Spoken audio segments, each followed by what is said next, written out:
Depuis plusieurs semaines, des voix empreintes de douleur et d'espérance s'élèvent dans la capitale togolaise. Celles de familles, mères, pères, épouses et enfants, réunis autour d'un même cri du cœur, demander le pardon du chef de l'État, Faure Osinbajo Gnassingbé, pour leurs proches détenus entre juin et octobre 2025.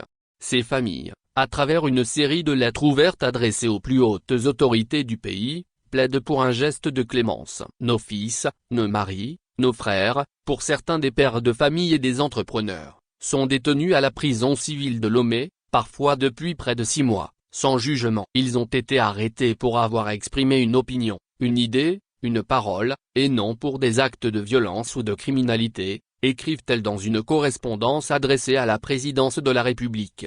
Loin de toute confrontation, leur démarche se veut pacifique et empreinte d'humilité. Nous ne venons pas vous combattre, Excellence, nous venons vous parler avec le cœur d'une mère, la douleur d'une épouse, et les larmes d'un père, souligne-t-elle, tout en réaffirmant leur foi dans la compassion et le sens du dialogue du chef de l'État. Un rassemblement symbolique est prévu le vendredi 14 novembre 2025 à 8 h, devant l'Assemblée nationale à Lomé. Selon les initiateurs, il ne s'agira pas d'une manifestation de colère, mais d'un appel à la paix, au dialogue et à la compassion. Après ce moment de prière, les participants comptent se rendre pacifiquement à la présidence pour demander pardon au nom de leurs enfants, maris et pères détenus. Au-delà du plaidoyer familial, cette initiative s'inscrit dans une dynamique de réconciliation et d'apaisement national. Les familles ont également saisi plusieurs institutions, dont la Gendarmerie nationale, le ministère de la Justice, le ministère de l'Administration territoriale, ainsi que des acteurs de la société civile et les médias.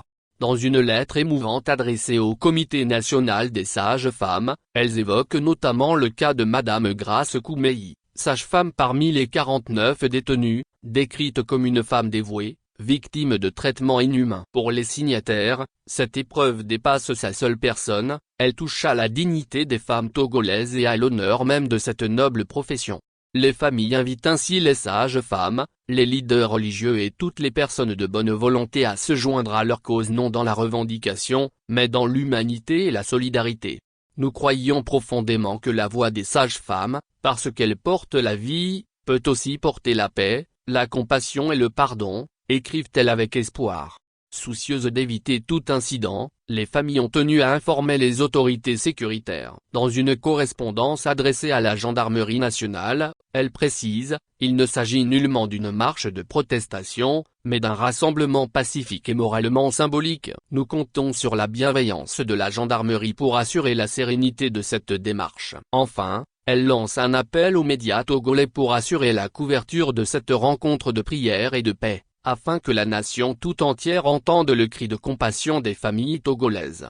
Dans un pays marqué par les tensions politiques et sociales, cette initiative citoyenne apparaît comme un message d'espérance. Puissiez-vous, par un geste de compassion et d'unité, redonner espoir à nos familles, alléger nos douleurs, et montrer à toute la jeunesse togolaise que le dialogue et le pardon sont toujours possibles dans notre pays, concluent les familles signataires. @togoactualité.com. Mots-clés. Faure Gnassingbé prison. Article précédent.